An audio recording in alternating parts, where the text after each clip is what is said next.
The Emir of Agungu, Alhaji Muhammad Samalia Mera, has urged residents of communities under his emirates in Kebbi State to legally acquire weapons and organize community-based self-defense mechanisms to protect themselves against persistent attack by bandits and other criminal elements.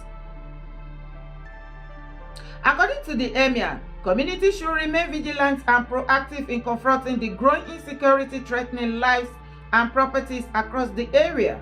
He advised residents for collective raise funds to procure legally approved weapons for self-defense, stressing that the mere knowledge that a community is capable of defending itself could discourage attack by armed groups. If you acquire such weapon legally, make sure the bandits are aware that your community possesses the means to defend itself. This alone can serve as a deterrent and discourage attack, Mera said. The traditional ruler said Islam does not encourage believers to remain helpless in the face of violence and criminality. It is not right for a Muslim to remain passive while criminals kill people, kidnap innocent citizens and families and your community against any attack, he stated. Lọ́rọ̀ kan ṣá, Emir of Agungu ní Kebbi State, ó ti advice gbogbo àwọn ará community ẹ̀ pátápátá pé ó ti dé o, ó ti ṣẹlẹ̀, ó ti happen. Ẹ lọ wá owó kẹ́dá owó jọ, kẹ́ ra ọ̀pá tó wà sophisticated, ó pọ̀, kẹ́ kó dání, kẹ́ fi protect ara yín against any kind of kidnapper, bandit or terrorist.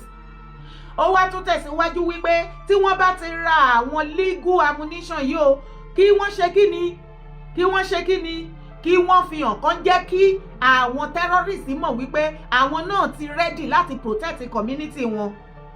Wọ́n ní eléyìí gan náà máa tún jẹ́ kí message kó go across sí ọ̀dọ̀ àwọn terrorists wípé ó dẹ̀ pàwọn eléyìí ti ready against wọn.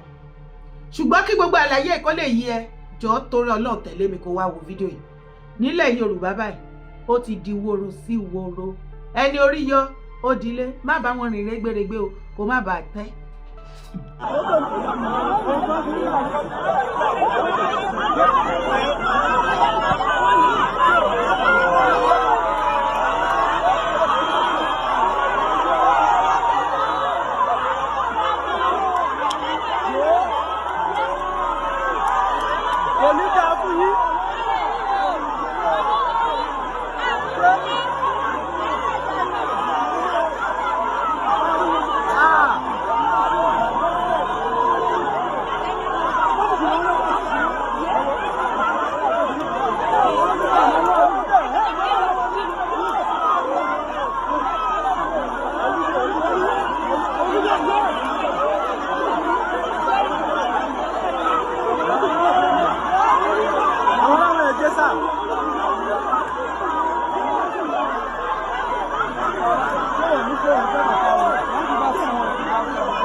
Arage tí ń dojú ẹ̀ ni mo ti sọ fún yín pa máa dé gbogbo bí mo ti sọ fún yín a máa débẹ̀ ó dé tí ń bẹ̀rẹ̀ díẹ̀díẹ̀ nìyẹn ṣe rí fídíò yẹn méjì ni mo kó papọ̀ fún yín bẹ́ẹ̀ ìkan wà bẹ́ẹ̀ tẹ́rí tí wọ́n ń dá jíìpù yẹn padà àwọn brothers wa bẹ́ẹ̀ ni wọ́n ní wọ́n ti gbégi dí ọ̀nà wípé kò sí anybody tó máa gbàbẹ̀ yẹn kọjá torí ìṣẹ̀lẹ̀ tó ń ṣẹlẹ̀ lọ́wọ́lọ́wọ́ ní Ọ̀yọ́ state ẹ̀yin politician kan wá ṣe bẹ́ẹ̀ ni wípé ẹ lórí mẹ́rin ìwìn nìyín what is so special about you ẹ wá lọ ẹlẹ́yin fẹ́ forcefully ẹ fẹ́ gbàbẹ̀ kọjá kùndùsì fún gbogbo ẹ̀yin brothers mi tẹ́ dúró wípé níbo lẹ́ lọ ẹ tán padà èyí tó bá bá yín ṣagídí ẹ lẹ mọ́tò wọn ló kó dànù kán lè mọ̀ wípé a ò bá yín ṣeré ẹ má bẹ̀rù wọn wọn lórí méjì wọn kì í ṣe ìwín àwa làwa dìbò fún wọn àwa náà sọ wípé wọ́n lọ represent ní gbogbo political post tí wọ́n tí gbogbo wọn lọ jókòó sórí ẹ̀ ń bẹ̀ tó ń ṣe bí ọlọ́run àwa náà sọ wípé wọ́n fẹ́ lọ represent wa ìgbà tó débẹ̀ ara wọn àti family wọn náà represent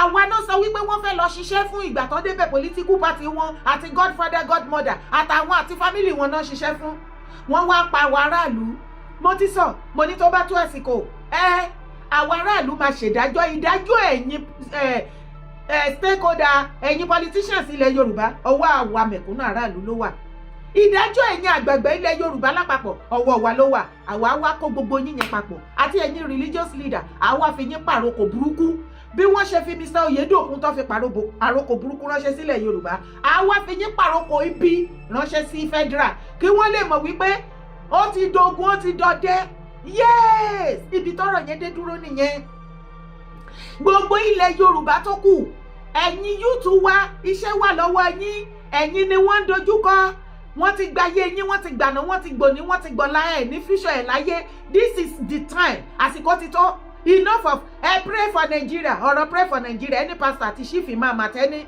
body tó bá fẹ́ pray for Nigeria kó lọ máa pray fún ọwọ́ ara wa action ló kù níbi tí ọ̀rọ̀ dé dúró àbí kílẹ̀ ni mo sọ ṣé wá rí fídíò kejì ẹ rí pọ́n kó àwọn bandits jáde ń bẹ̀ yẹn according to the little information tó dọ́dọ̀ ti tèmi àwọn àmọ̀tẹ́kùn náà mú wọn o kò dé ṣe pé wọ́n tàtàtà ara wọn náà gun ọ̀kadà wọ́n kó ọ̀kadà wọ́n fẹ́ lọ ṣe kí ni wọ́n fẹ́ lọ àtáàkì níbì kan àyájọ́ ọ̀rọ̀ ẹnu ọ̀fọ̀ òun ló mú wọn ní ọ̀kadà gbogbo ilẹ̀ mú wọn mọ́bẹ̀ ọ̀kadà ò bá lè múfù mọ́ according to mi ò wọ́n fa ìsìn bọ́n ṣe wá wọ inú yàrá tó kó wọn wọbẹ̀ yẹn mi ò mọ̀ according to little information tèmi gbọ́ o wọ́n ní ọ̀fọ̀ àyájọ́ àti oríṣiríṣi èdè ìbílẹ̀ ohun ìbílẹ̀ òun ni wọ́n lò tán fi rí wọn mú bẹ̀yẹn inú mi wá dùn lásìkò yìí nǹkan tí mo ti ń dúró de láti ọdún yìí nìyẹn wípé kẹ́ ṣe kẹta jí kẹ́ má rò wípé irọ́ là ń pa ṣùgbọ́n ẹ dúró dègbà tí kú wá ń pa yín kò tí ì bàjẹ́ ju bó ṣe wà yìí lọ torí gbogbo ilẹ̀ Yorùbá ti jí báyìí wọ́n ò sún mọ́ Yorùbá ti jí o a ò sún mọ́ o àmẹ́ni tó kàn tó fẹ́ gé orí ẹ̀bí ti Mr. Oyedokun báyìí àmọ́ school tó fẹ́ wọ̀ nẹ́ẹ̀sì tó fẹ́ kó àwọn students bẹ́ẹ̀ ni tó bá wá rí bẹ́ẹ̀ ojú báyìí lálákàn fi ń ṣọ́rí o gbogbo ẹ̀yin yúùtù wa tó kù ní Èkìtì Oǹdó Ọ̀ṣun Ọ̀yọ́ Lagos gbogbo ẹ̀ kò sí sáìdì ibi tá a dárúkọ nídìí ó lọ South West Yorùbá land tí àwọn ará bí ò ti take over tẹ́tí rí wọn ẹ ti oríṣiríṣi fídíò bọ́n ṣe mú wọn left right center ní gbogbo ilẹ̀ Yorùbá ẹ̀yin yúùtù ẹ má sùn o ẹ jẹ́ àdìde o ibẹ̀ ni kọ́kọ́ là ń lọ ìwọ náà dẹ̀ ti mọ̀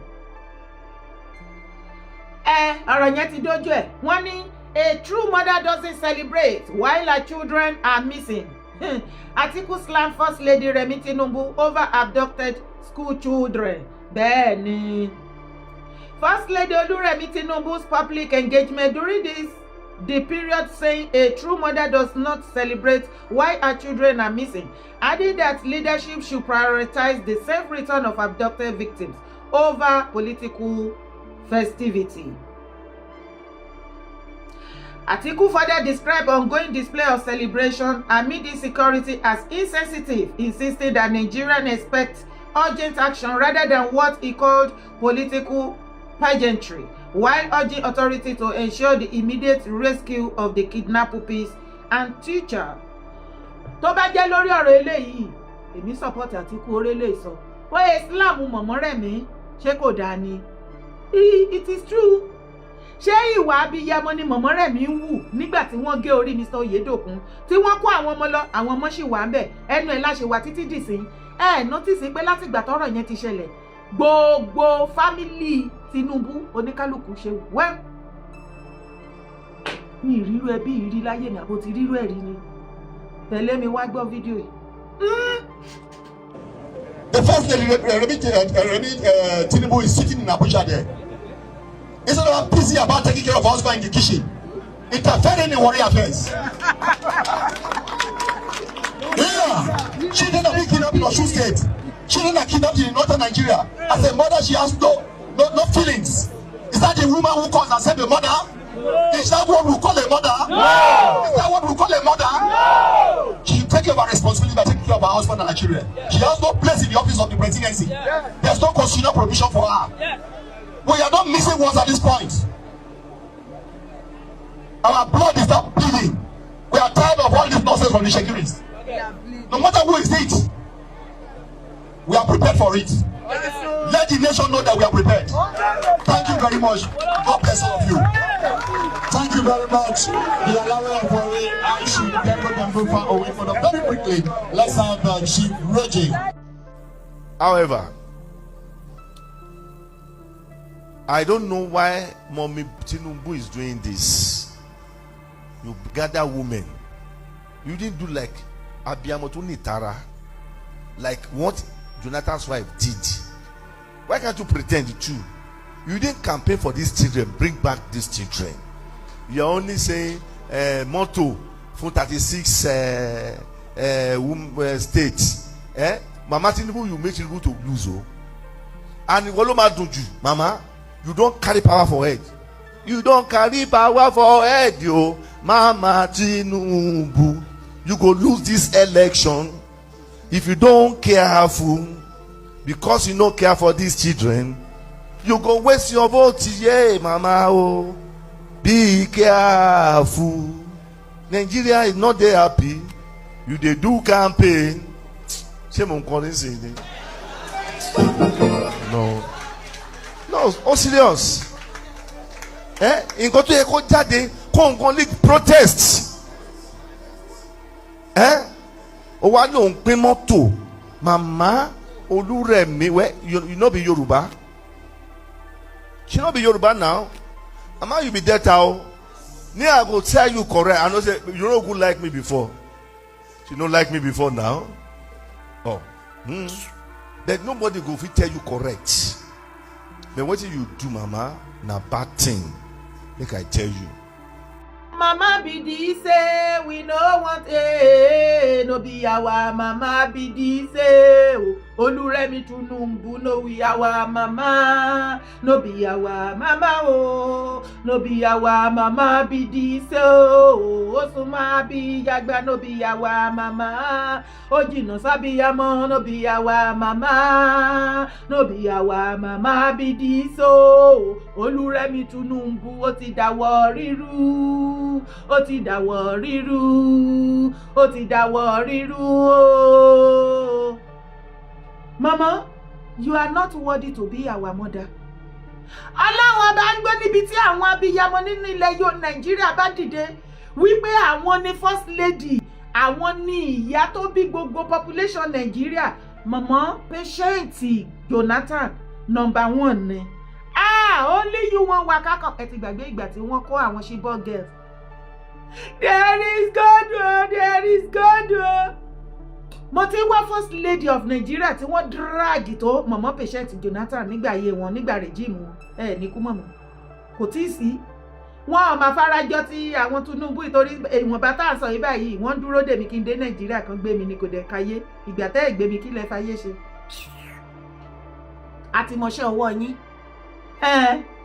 Mama Remi Tinubu wọ́n lè pín mọ́tò fáwọn kábíyèsí lẹ́kìtì.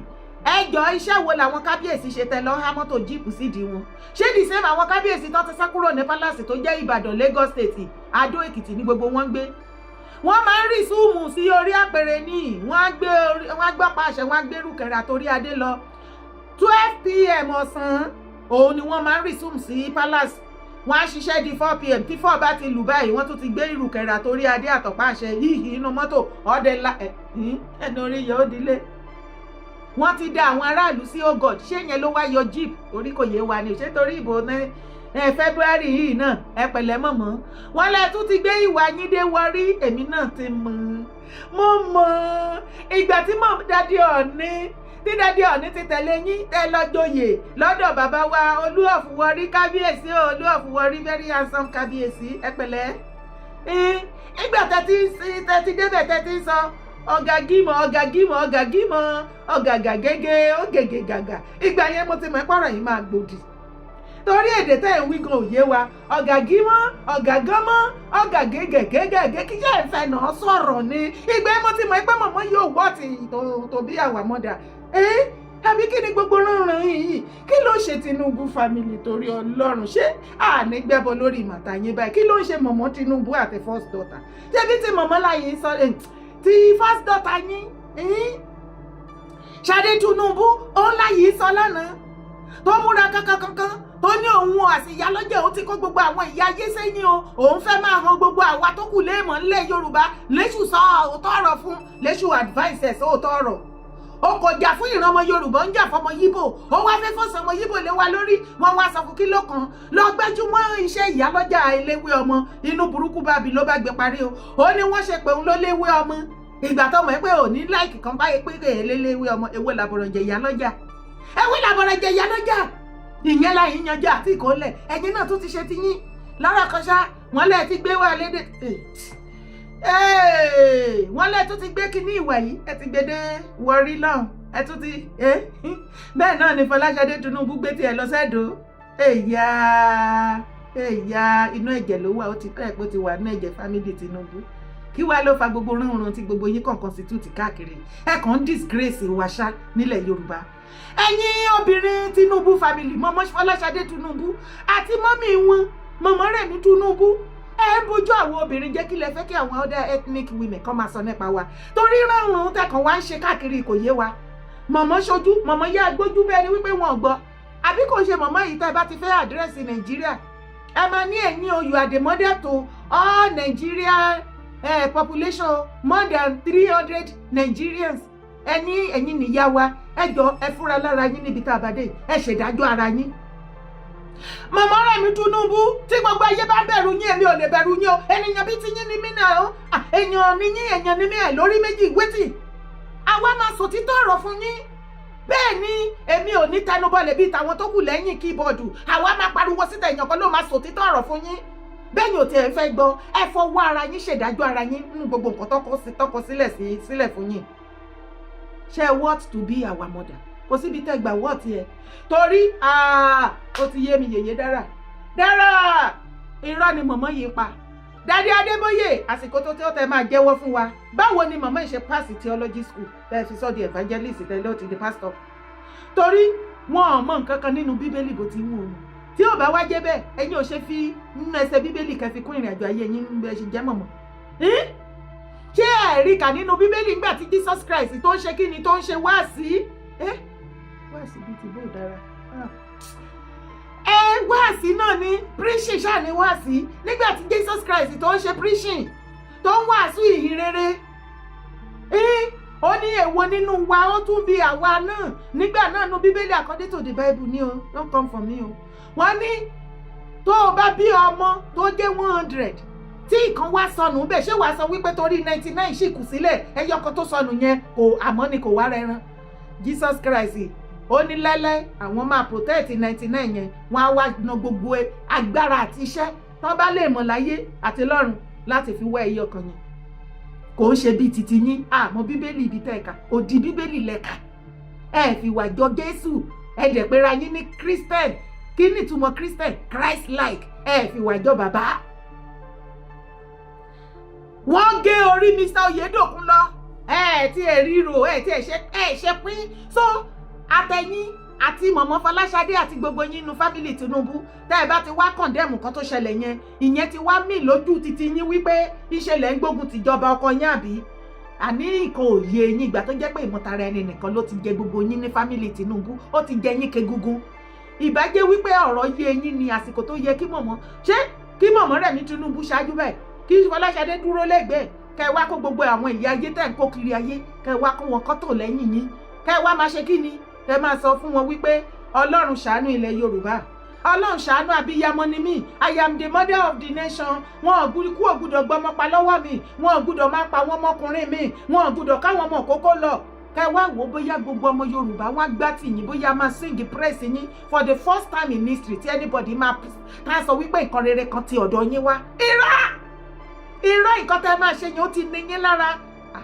ṣebí ẹ ti rí wa fín Yorùbá ò já mọ́ kankan ṣebí ìgbà tẹ́ fẹ́ joyè lọ́dọ̀ bàbá Ọọ̀ni èbó rí ìdúró bẹ́ẹ̀ ni bàbá ti ń dé adélé yín lórí ìgbà tẹ́ máa lọ sọ́dọ̀ Olúwọrí lọ́dọ̀ fámìlì yín ṣe bẹ́ẹ̀ kúnlẹ̀ ẹsẹ̀ méjì nǹkan tí Yorùbá pera wọn lọ́dọ̀ yín ni àtẹnujẹ iná ni àtẹnujẹ àti connection ẹ pẹ̀lẹ́ ẹ mọ̀mọ́ ẹ ǹlẹ́ ẹ pẹ̀lẹ́ ẹ ǹlẹ́ ẹ pẹ̀lẹ́ ẹ kú ẹ ǹlẹ́ no be our mama be this Olúrẹ̀mí Tinubu ta na bí àgbà no be abiyamọ no be our mama be this ibẹ̀ ni kọ́kọ́ là lọ.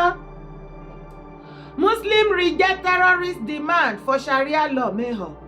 The Muslim community in Oyo State has condemned the Sharia-related demands reportedly made by terrorists holding teachers and pupils abducted from schools in Orire local government area, clearing that the criminal do not represent Islam or Muslim. Mo ti gbọ́ ẹ wá wò mí. Àwọn àfáà ti wá ẹsẹ̀ báńdíìtì o. Àwọn àfáà wa àwọn ẹsẹ̀ báńdíìtì. Ó kàn jẹ́ pé ó rú wa lójú o nítorí tí àwọn àfáà wa ń béèrè látijọ́ yìí pé àwọn fẹ́ ká mọ̀ ṣe ńlẹ̀ Yorùbá òun làwọn báńdíìtì náà wá béèrè báyìí. Ó ló sì jẹ́. Ẹ dákun ẹ má bá mi tẹ àmì ìfi ìfẹ́ hàn sí fídíò yìí kẹ̀sì má bá ń pín ká káwọn èèyàn lè bá rí kọ́pọ̀ dáadáa. Ásámú lọ àwẹ̀ tẹ̀lé odijọ́ kejì ọdún dé.